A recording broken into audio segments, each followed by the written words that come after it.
Hey there, welcome back to another video. This time it is a review of the 2017 fantasy horror film, A Cure for Wellness.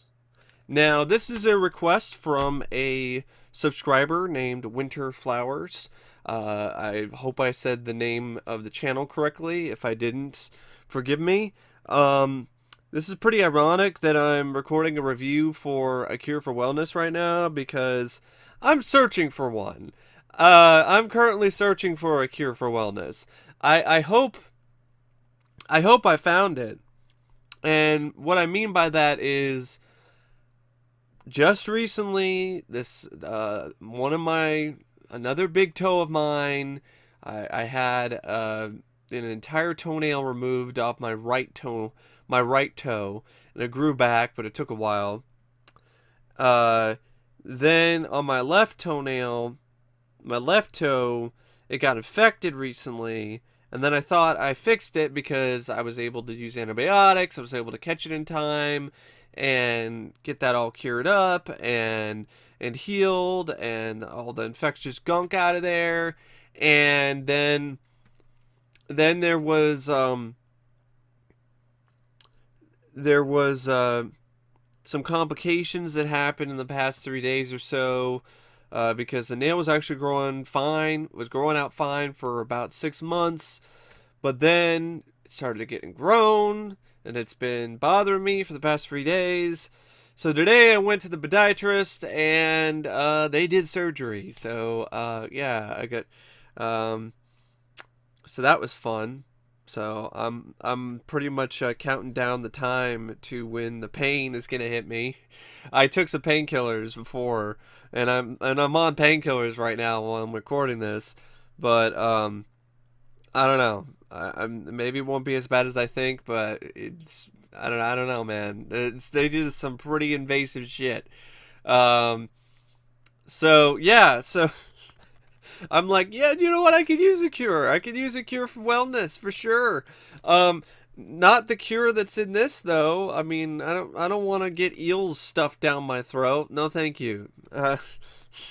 So anyway, especially not for just an ingrown toenail. But enough about me and my cure for wellness. Let's actually talk about the film. The film was directed by Gore Verbinski, and I guess he's done films like this before, like with The Ring, but I'm not super familiar with The Ring.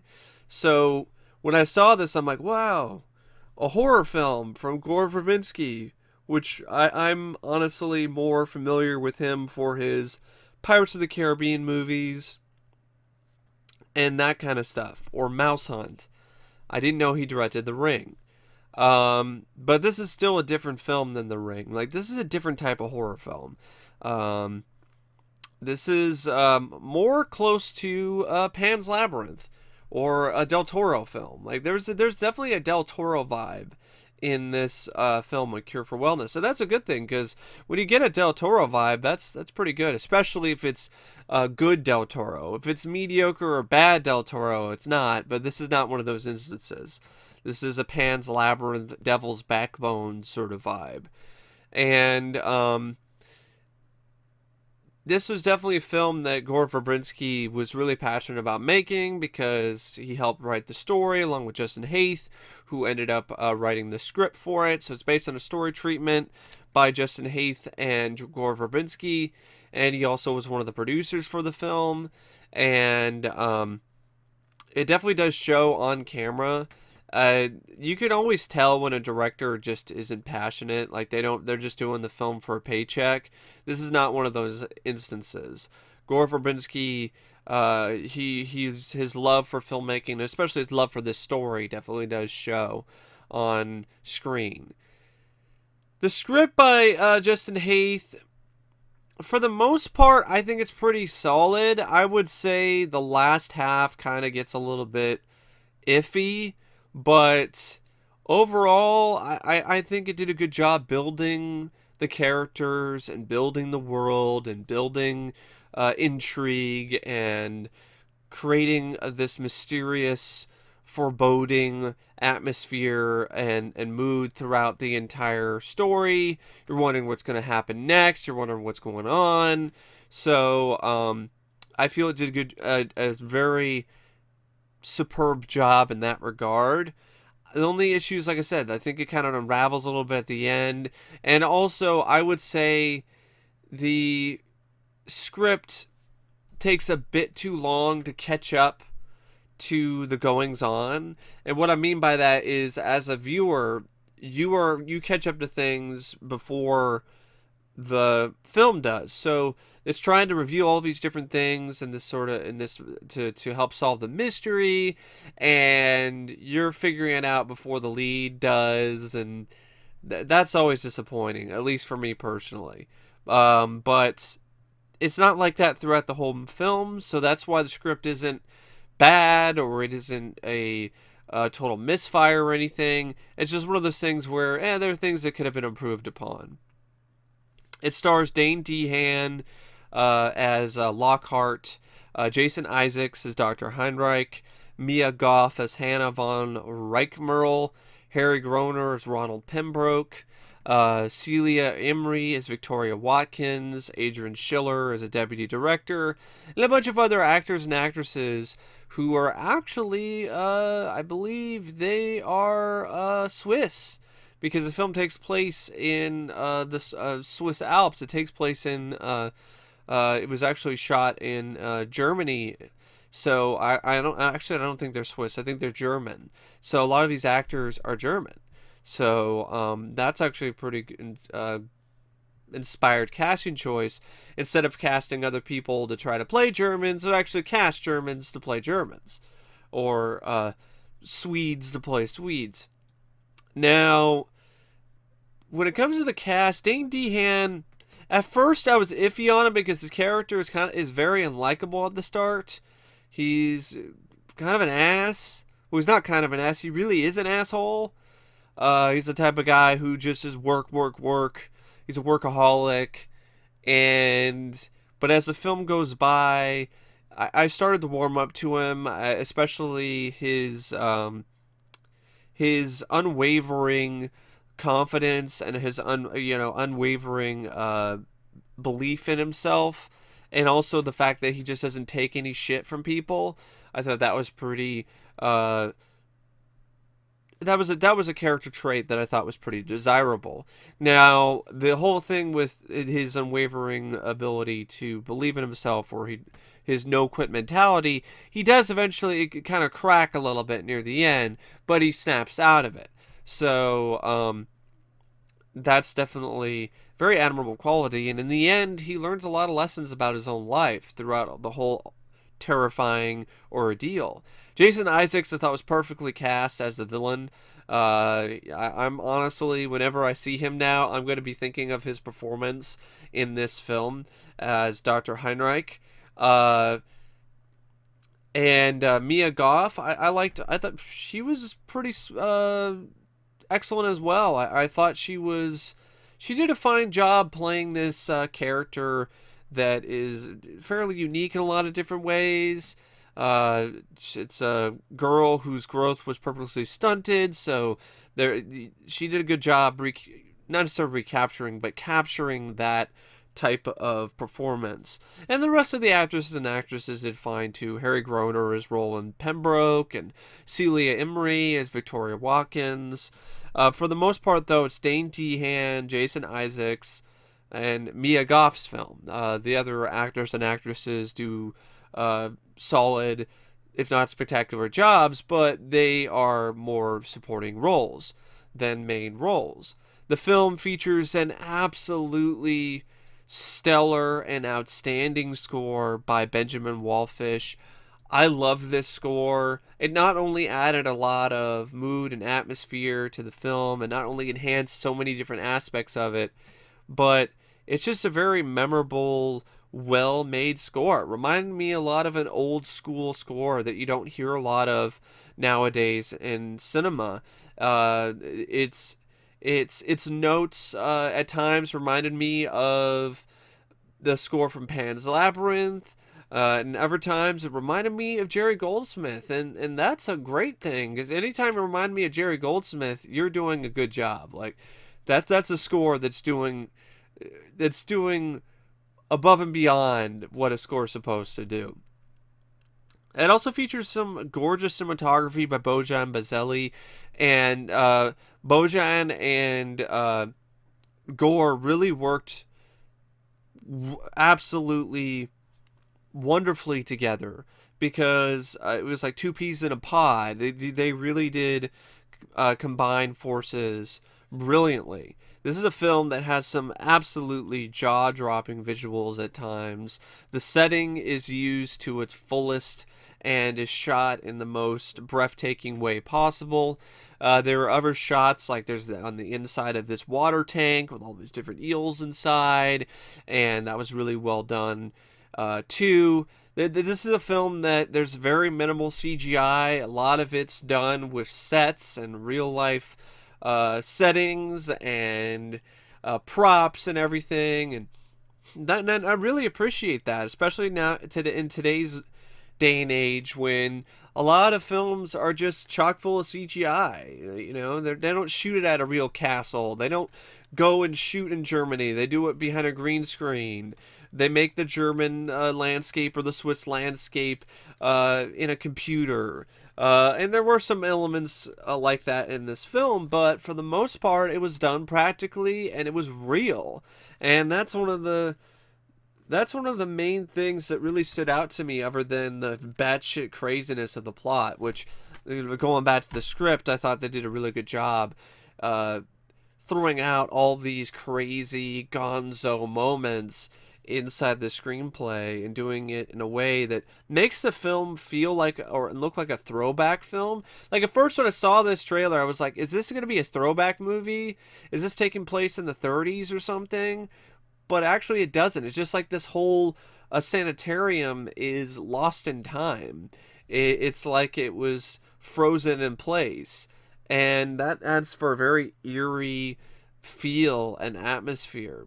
And the sanitarium by itself is already kind of surreal anyway, and then you add in all these horror and fantasy elements to it, and it just takes it to a whole nother level. It's like the film The Road to Wellville, but with horror elements infused within it, and that's actually a really cool and unique combo. I thought it's a really nice combination. Um, the editing is also really excellent by Lance Piera and Pete Baudru, and the film, it has a running time of 146 minutes, and that's a little bit where the film starts to falter. There are some script elements where it falters for me, and a few other things, but the main thing for me that really holds the film back is the pacing. I think it's a bit too long. I think you could have cut out 20 minutes or so, tightened up a few scenes here and there. There are moments where it kind of, I mean, the first hour, it was interesting, and it definitely kept my interest, but there were moments where it started to lose me, and then it kind of happened again. So there were some dead spots in the film where it just kind of came to a halt and was just kind of floating around, and wasn't really moving forward that quickly. But once it finally got going again, then it kept my interest, and I was honestly quite enthralled by the film. But it's just one of those things where the pacing could have been improved upon. But there are a lot of things I really liked about it. I loved the intensity of certain sequences, the dental surgery scene. I couldn't even, I had to look away. Like, it was that intense. I hadn't seen dental surgery that violent and that hard to watch since Marathon Man, when Laurence Olivier is torturing Dustin Hoffman and is like, "Is it safe? Is it safe?" And I'm like, "No, it's not safe. It's not safe at all." And or when Corbin Bernsen started torturing a bunch of dental patients in the Dentist films. But yeah, that was really intense. The stuff with the eels I thought was different. especially that there was a really horrific scene near the end when Dane DeHaan is tied up and he's learning the secret of the cure for wellness, and it's just pumping all these eels into his stomach through this tube, and that was just yeah, that was just really really uh that was definitely freaky. And there were a lot of different freaky moments, like weird dead bodies floating in the water, and all the different sort of things where the people that were given this cure, who were there to get better at this place, they would be acting weird, and there was that one scene near the end where Dane DeHaan's character tries to get them to snap out of whatever it is. He's telling them the truth about what's going on, and that the water that they're drinking is making them sick, and then they start acting like zombies. And it's just one of those things where, and there's just some really fucked up shit, like the whole subplot with Jason Isaacs' character and how he wants to, how he kept this girl, Hannah von Reichmerl, who is essentially, I think it's his daughter, kept her in suspended animation for the most part so he could make love to her, in the future, and have offspring. It's just, it's a very ballsy, crazy, weird ass movie, and I like films like that. I don't know if I would say it's a masterpiece, but I would say it's definitely a gonzo film, that's for sure.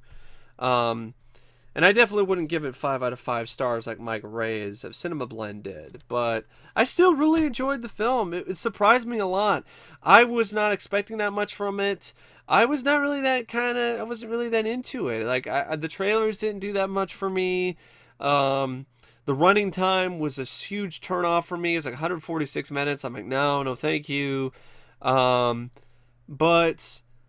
I'm really glad that Winter Flowers requested this, because I probably would not have gone out of my way to see this if it wasn't for the request. I'm really glad that I picked this up, because it's a good example of a film that I wasn't expecting much of, but surprised me and surpassed my expectations. There are other things that I can mention, but I just don't want to give away everything, because there's some crazy shit in this that I really think that you should see it for yourself so you can really get the full impact of the film. There were some fun cameos, like for instance, in a flashback scene with Lockhart's character, uh, a young Lockhart is carrying around a RoboCop action figure. I definitely did not expect that, and anytime you give me some RoboCop that isn't RoboCop, the 2014 film, I'm pretty happy. And so yeah, he was carrying around a RoboCop action figure based on the Peter Weller RoboCop, and that was just really cool. I was like, man, this kid, I like this kid. I like Lockhart. He's got the right idea. He's got some good taste. But the film didn't do that well. I'm not surprised, because this is a hard sell. This is a hard sell. This is not a film for the mainstream. I know I got kind of confused with something like Shutter Island, but I think this is a better film than Shutter Island. It's definitely less misleading, and it's definitely a much more satisfying film and story. The film, yeah, it did not do well at all. It was a bomb. It was a significant bomb. It came out in February of 2017 last year. It was made for a budget of $40 million, and every single cent is on the screen, so it's not like there was a wasted cent here. I mean, there were some shots in this that this film got away with and performed brilliantly that a lot of films that would have twice or three times the budget would not look as good or do it as well. So, yeah, I was actually really impressed with what they were able to do with the $40 million budget, but it only made $26.6 million in the box office and did not do that well at all. So, yeah, I mean, that's a bummer. I think This is the type of film that, well, it doesn't have ideas that are 100% original, and you've seen some stuff done before in other movies. It puts enough of a unique spin on these old ideas that it becomes its own thing and its own unique animal. And that's why I personally find this to be one of the more underrated films from last year. And also, this is a prime example of a film where you can do something different. You can be your own film. You don't have to do a reboot or a remake of an already well-known IP. You can do something different that's inspired by other projects and by other stories and still make it your own. The box office receipts notwithstanding, it's one of those things where I think this is a prime example of how you can make a film like that today. And sadly, didn't do that well in the box office, but that isn't the end all be all for me. I think what's being lost in a lot of discussion with films, especially when it comes to the studios, is that it's not successful in the box office, so then it doesn't matter. It was a failure because it didn't make money, and for me personally, if a movie doesn't make money, that doesn't necessarily mean it's bad, and it doesn't necessarily mean that it was a failure. Films are a very unique and visual form of storytelling. It's just because it did not make millions of dollars in the box office, it was not a box office smash, that doesn't mean it's a failure or a bad film. There are plenty of movies that were absolutely god-awful and garbage that have made millions of dollars. Look at the Transformers film series, for instance. So I don't think the bottom line is really the best way to go about making films, but that's what Hollywood is doing nowadays. They're looking at the bottom line first, story second, and I think that's an issue. But Gore Verbinski was able to get this made because he wanted to get it made, because he had enough money, he was able to get investors, and they decided to take a risk on it. And you could say it didn't pay off. But for me, it did, because it's a film that I enjoyed. I'm not the only one. I think this is a film that'll go on to be a cult classic as the years go by. And I don't really know what else to say about A Cure for Wellness, except if I were to rate it out of 5 stars, I would give the movie 4 out of 5. The elements, like I said, the pacing hurts it. Some of the character traits, the whole sort of some of the script elements don't quite jive with me, or don't quite, the puzzle pieces don't quite fit, but overall still a really solid, fairly superb horror fantasy film that I definitely do recommend people check out. If it's a film that you never that interested in, neither was I, so don't let that deter you from checking it out. I would recommend this. I would recommend A Cure for Wellness. So anyway, I don't know what else to say except thank you for watching my review. And as always, I will see you later. See ya.